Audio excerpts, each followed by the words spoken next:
시청자 여러분 안녕하십니까. 2023년 1월 16일 인사이트 시작하겠습니다. 5대 시중은행의 직원 평균 연봉이 모두 1억 원을 넘어선 것으로 나타났습니다. 직원 상위 10%의 연봉은 2억 원에 근접했다고 하는데요.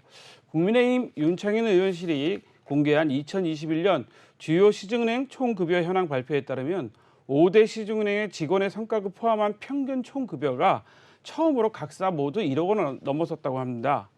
전문가들은 기준금리 인상으로 높은 대출금리와 낮은 예금금리로 인한 예대 마진의 확대가 성과급의 주요 이유로 지적하고 있습니다.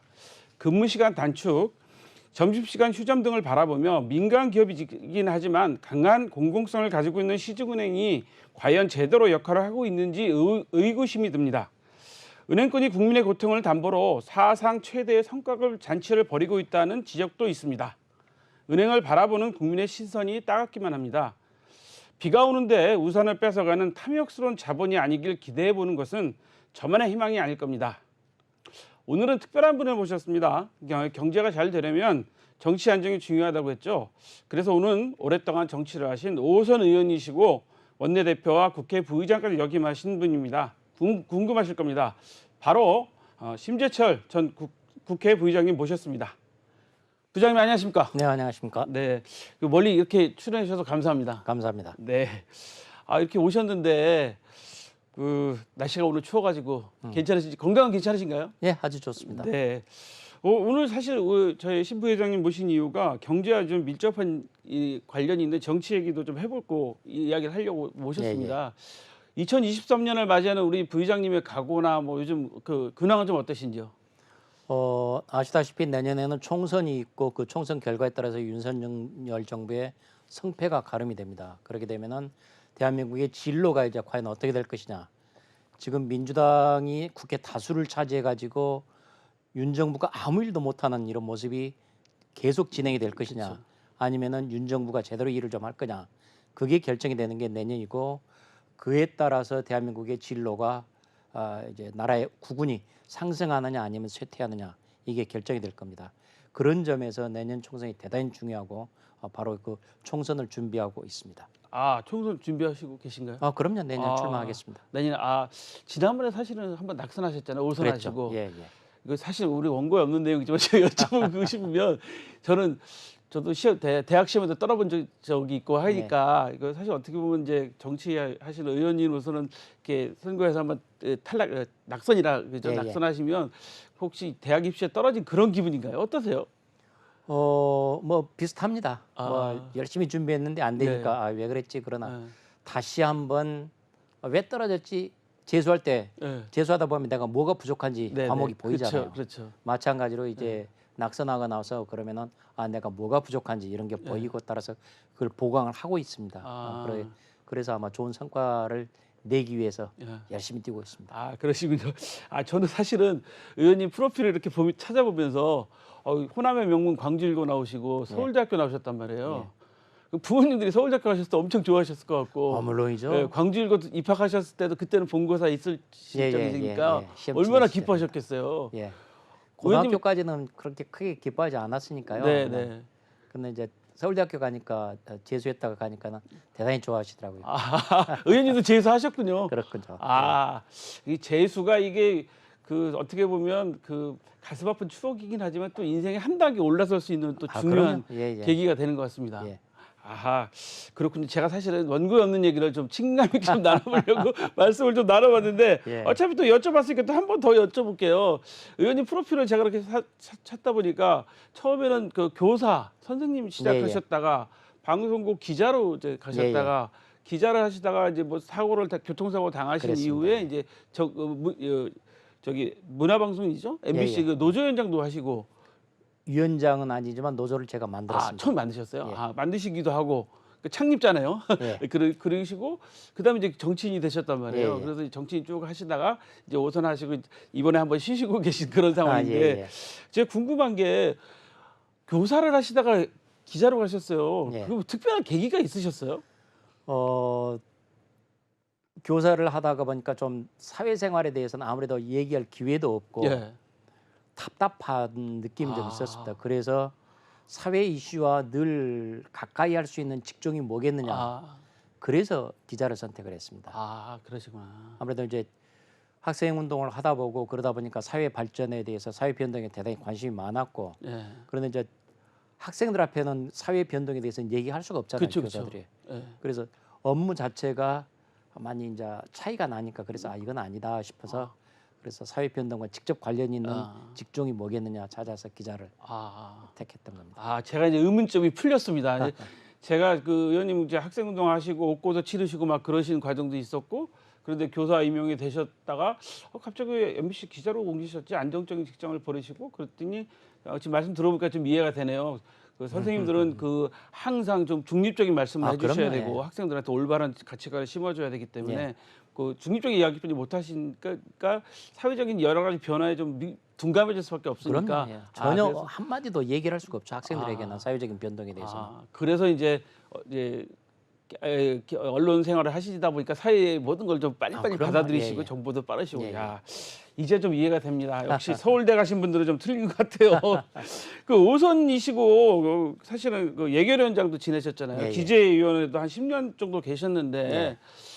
사실은 뭐 이 예결위원장 제가 얘기 듣기로는 국회에서 예결위원장은 아주 나라 살림을 어떻게 보면 짜는 그렇습니다. 중요한 자리잖아요. 예, 예. 그래서 그렇기도 하고 기재위도 사실은 상당히 국가 경제의 예, 예. 기본 틀도 만들고 계획도 그렇습니다. 세우고 예. 하는 자리인데 뭐 이럴 때 이거 하시면 그러니까 이거라고 표현하기 이 자리를 하시면서 특별하게 뭐 기억 남으신 일이나 뭐 보람된 일 뭐 이런 것 좀 기억나시는 것 좀 말씀해 주세요. 제가 예결위원장 하고 그리고 또 특히 이제 기재위에 있으면서도 늘 살펴봤던 게 국가 예산 중에서 못 쓰는 게 있습니다. 미집행분이 있는데 그 미집행분이 해마다 반복적으로 습관적으로 예산이 청구가 돼요. 올라와요. 집행을 안 했으면서도 그래서 아 이건 아니다. 그래서 바로 이제 미집행분에 대해서 굉장히 좀 깐깐하게 따지고 이건 실질적으로 집행력이 확보가 됐을 때 예산을 반영을 하도록 이렇게 지금 계속해서 지적을 했죠. 예. 바로 이제 그런 대목들이 제일 기억에 남습니다. 예. 바로 그것이 바로 국민들의 세금을 아끼는 길이니까요. 그러니까 전 그 예결이 뭐 기재위 하니까 기억나는 게 국민들은 딱 이렇게 생각하시잖아요. 11월 달쯤 되면 야 보도블록 다 파헤치고 있어 뭐 그렇죠. 이런 것도 있잖아요. 그렇죠. 시민들이 많이 보고 있죠. 그쵸, 예. 바로 이제 그런 대목들을 미리미리 이제 점검을 하고 그런 일이 생기지 않도록 했던 겁니다. 그렇군요.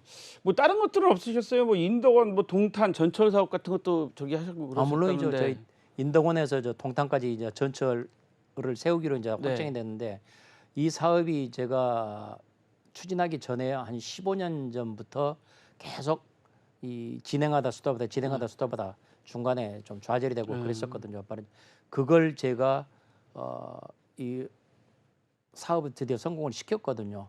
그래서 이 사업은 반드시 수도권 남부, 중남부 교통 혁신을 위해서는 반드시 필요하다고 강력히 제기를 했고 드디어 사업을 성공시켰고 그리고 이제 그 덕에 사업이 성공되면서 원래는 호계 사거리 제가 안양 예. 동안 의리 지역구인데 그 지역구의 중요한 교통 요지가 호계 사거리가 있는데 호계 사거리의 전철역을 새로 신설하도록 만들어놨습니다.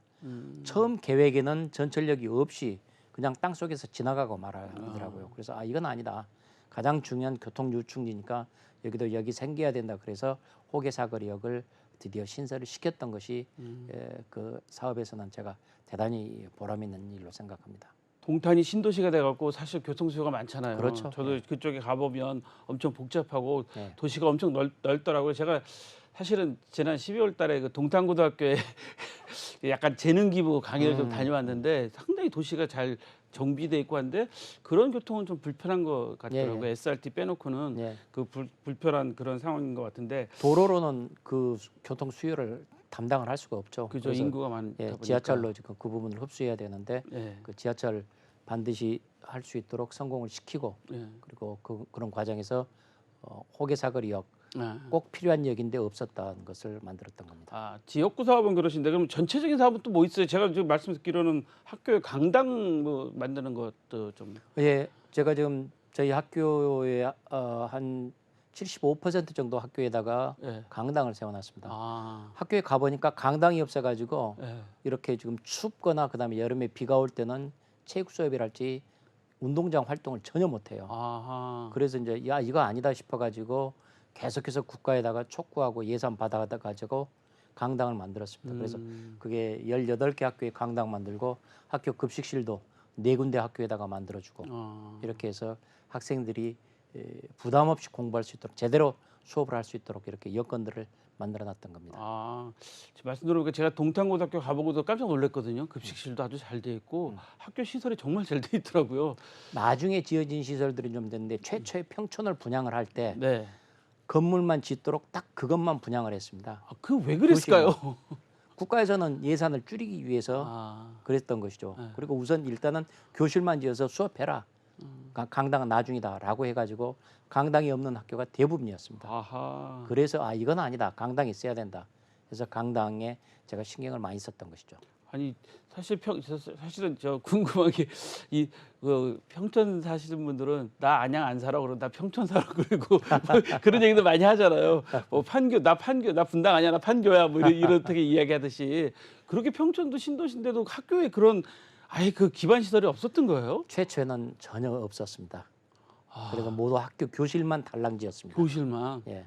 그래서 이제 아, 이거 아니다 싶어서 제가 강당에 집중적으로 노력을 했던 거죠. 아, 이거 진짜 사실 놀라운 사실이에요. 신도시 학교를 만들면서 뭐 강당이나 그런 기반 시설을 안 해주고 그냥 교실만 딸랑 만들었다는 거에 대해서 사실 그 당시 도시계획 하셨던 분들한테 좀 비난을 좀 해도 물론 국가 예산이 없어서 그런 것도 있겠지만 그래도 뭐 그렇게 얘기를 생각해 보면 뭐 의원님이 지금 말씀 들어보니까 부의장님 말씀 들어보니까 여러 가지 뭐 경제에 대해서 전문적으로 아시잖아요. 근데 올해 상당히 어렵다 그러잖아요 경제가요. 예, 예. 지금 뭐 경제 성장률이 뭐 1.3%다, 1.6%다, 뭐 그리고 윤석열 대통령도 그러시고 뭐 경제가 어려우니까 지금 뭐 우리가 한 마음으로 여기를 해야 된다라고 이번에 아랍에미레이트 가셔서도 뭐 40조인가요? 뭐 예. 투자도 받아오시고 뭐 여러 가지 뭐 활동을 하고 있고 뭐 그 경제인들도 많이 좀 어려우니까 해야 된다고 모든 국민들이 지금 다 예. 금리 문제도 그렇잖아요. 올해 경제 좀 의원님이 보시는 입장에서 전망은 좀 어떻습니까? 올해도 경제는 그렇게 쉽지는 않을 것 같습니다. 지금 우리 경제를 짓누르고 있는 변수가 외생 변수거든요. 네. 외부 변수인데 우크라이나 전쟁 터졌고 또 미국, 중국 저렇게 격돌하고. 그렇죠. 예. 근데 이런 상황들이 쉽게 풀릴 것 같지는 않습니다. 예. 그래서 이런 부분들이 외부 변수 때문에 우리 경제가 더욱더 힘들어지고 하는 이런 것들이 아마 상황이 지속이 될 것 같고 그래서 경제가 힘들어질 것 같고 그렇기 때문에 이 나이 드신 분들은 예전에 뭐 7%, 8%뭐 이렇게 경제가 성장하는 시절을 살았다가 그렇죠. 예. 지금 이제 1% 1%대죠. 예. 중반대 이렇게 얘기를 하니까 이게 뭐냐라고 이제 이런 걱정들을 많이 하시는데 그래서 이제 그런 경제 성장률이 굉장히 낮을 것 같고 그건 한국은행에서도 이미 1% 중반대로 그렇죠. 다 예측을 하고 있고 그렇죠. 아마 이런 상황들은 계속 지속이 될 것 같습니다. 더구나 인플레이션 같은 경우는 지금 한 3.5%를 한국은행에서 그렇죠. 예상을 했는데 실제 국민들이 체감하는 것은 3%를 넘죠. 훨씬 높죠. 예. 예. 그래서 이 체감 물가는 굉장히 더 높은 상황이고 이런 현상들이 앞으로도 좀 지속이 될 것 같습니다. 그래서 그런 점에서 일반 국민들이 느끼는 경제 상황은 여전히 올해도 좀 팍팍할 것 같다. 그러면 이제 도대체 이걸 어떻게 뚫어야 될 것이냐. 그래서 제가 보기에는 이 우선 지금 정부가 할 수 있는 것은 규제를 완화하는 것. 규제 완화. 예. 그래서 지금은 할 수 있는 것 없는 것 막 온통 뒤죽박죽으로 해놨는데 할 수 없는 것은 이것이다. 반드시 이거는 하지 말아야 된다라는 것만 딱 그것만 결정해놓고 나머지는 다 풀어놓는 이런 네거티브 시스템으로 규제를 전면적으로 뒤집어 놓는 것 해야 되고 우선 당장은 법에 없는 것부터 찾아서 그것 먼저 하고 그 다음에는 법을 찾아서 이제 국회를 좀 설득을 해야 되겠죠. 근데 국회가 설득이 되겠어요? 뭐 최선을 다해야죠. 그리고 이게 경제 문제에 관해서 우리가 국민들이 사는 길이다라는 것들을 설득을 하면은 아마 뭐 민주당도 크게 대놓고 반대를 못한 그런 상황이 될 수가 있습니다. 아니 솔직히 말씀 이거 사실 이것도 원고에 없던 내용이지만 제가 좀 질문을 좀 드리면 이번 예산안 통과시키는 거 보면서 너무 답답했어요. 뭐 국민들은 지금 뭐 민생 법안을 빨리 처리해줘야지 다음에 뭐 되고 있는데 사실 이번에도 보면 화물차 그 파업 문제 예. 때문에 그 일몰 법안들도 쭉 미뤄져 예. 있고 막 지금도 그것 때문에 또 이제 하고 있고 1월 국회도 뭐 방탄 국회도 아니다 그러고 계속 하고 있어서 사실은 여야나 뭐 할 거 없이 여의도에 계신 분들한테 제가 섭섭하다는 표현을 방송에서 많이 말씀드렸었거든요. 예. 근데 이게 중요한 게 지금 그 윤석열 정부에서는 3대 개혁을 이야기하고 있습니다. 예. 뭐 연금, 노동, 교육 개혁 교육, 얘기하고 예. 있는데 먼저 한 가지씩 뭐 제가 좀 의원님 저 부의장님께 좀 여쭤보면 일단 노동 개혁은 좀 어떻게 보세요? 노동개혁은 지난 화물연대 때부터 지금 윤석열 정부가 그렇죠. 굉장히 원칙을 가지고 대응을 하고 있죠. 그죠. 그리고 최근 들어서는 조합비, 정부에서 돈을 지원하는 노조는 당연히 재정을 공개해야 되는 건데 그렇죠. 예. 그게 공개가 안 됐던 거, 예, 그렇죠. 그 대목들을 지금 지적을 했잖아요. 저는 일단 접근을 지금 잘하고 있다고 생각을 합니다. 음. 그런 점에서 원칙 있게 접근한다, 노동 부분. 그래서 아주 이제 중요한 것들은 노동법이랄지 여러 가지 이제 법을 개정해야 되기 때문에 여러 사항이 있지만은 지금 상황에서는 일단은 그러니까 원칙 있게 접근하는 게 굉장히 중요하고 저는 그게 바른 접근이다라고 생각을 하고 있습니다. 자, 그러면 또 이제 3대 개혁 지금 계속 이야기하는 거죠. 교육 개혁은 좀 어떻게 보세요?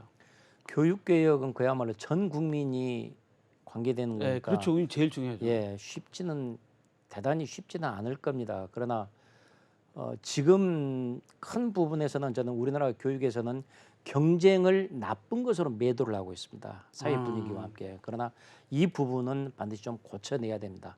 그래서 교육부 장관께서 일단은 대학 업무를 각 지방자치로 지자체에다, 내려놓는다 예. 했는데 우선 그 접근 방향은 저는 괜찮다고 봅니다. 그래서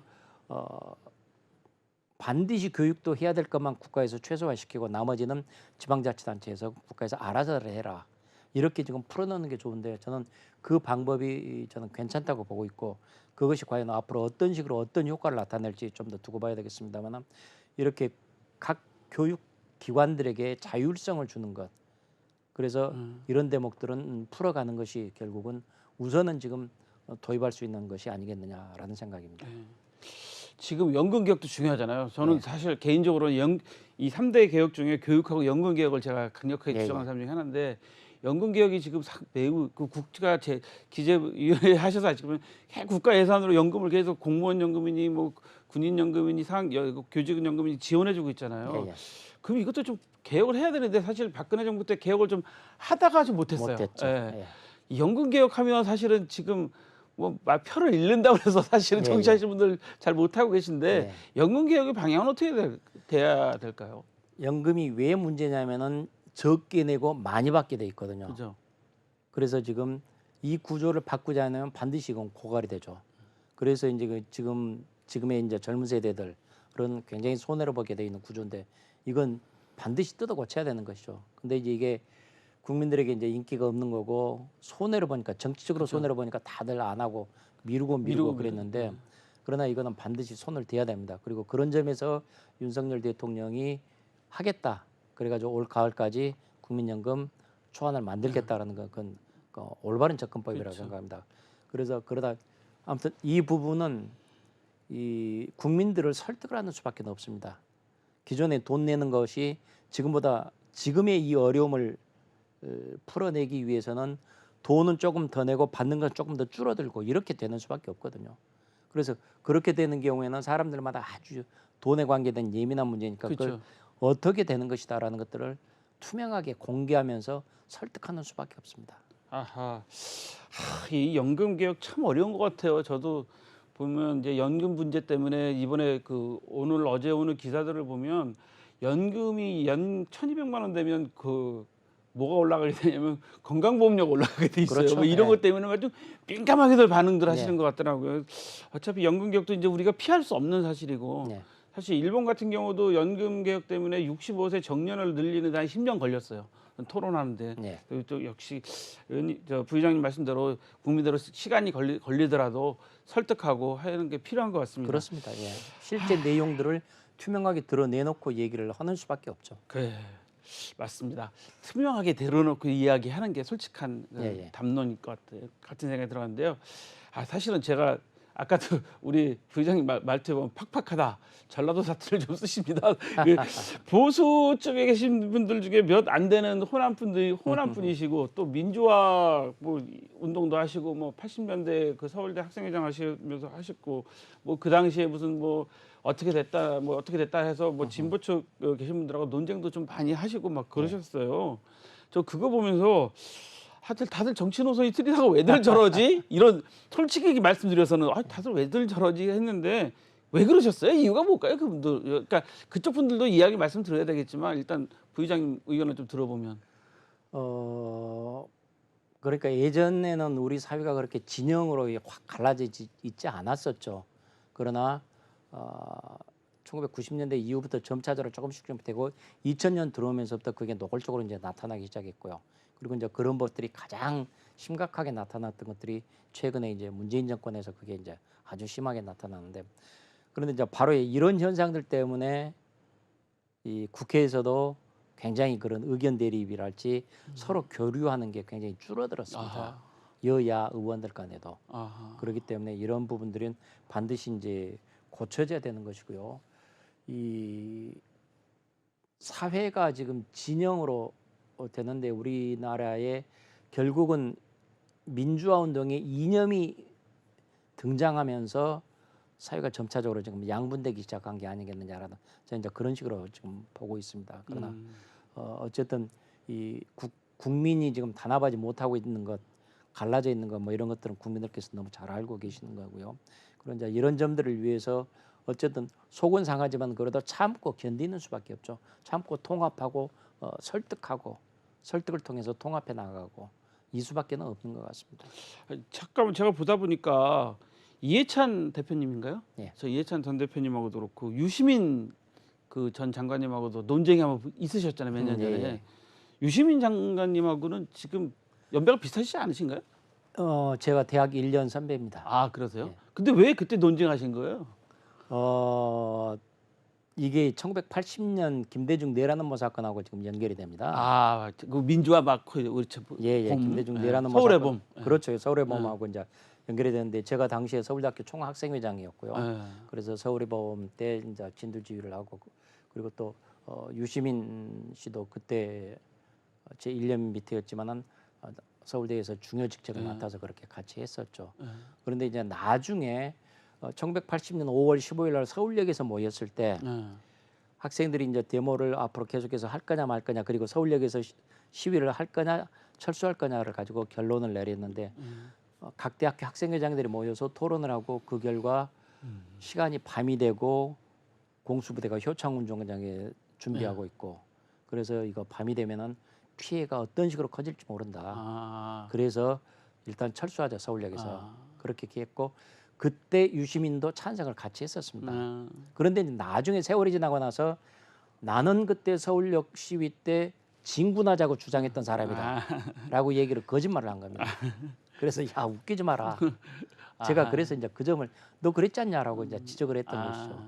그리고 또 이제 80년에 자기는 당당했었노라고 이제 얘기를 하지만은 사실상 유시민 씨의 검찰 측 진술서가 김대중 내란음모 사건에서 참고인 진술서로 채택이 돼서 활용이 됩니다.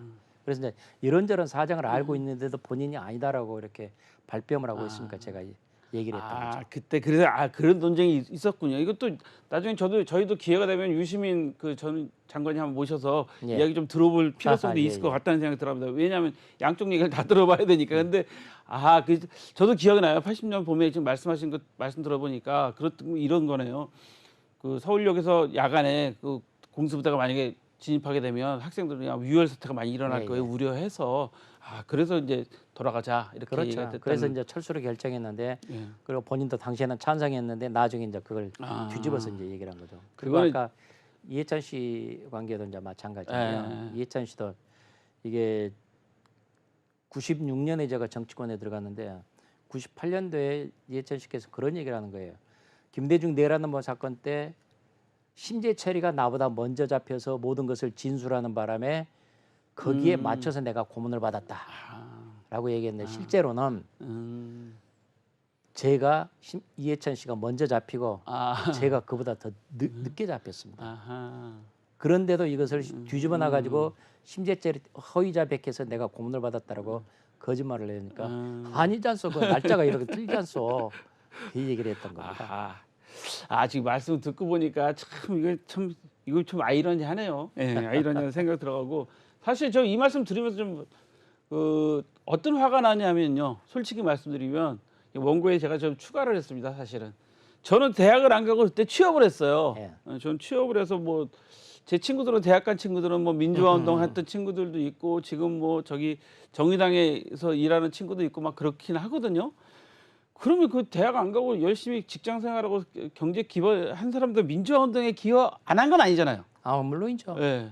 뭐 당시에 뭐 학생들만이 세상을 뭐 이끌어갔던 게 전혀 아니죠. 그죠.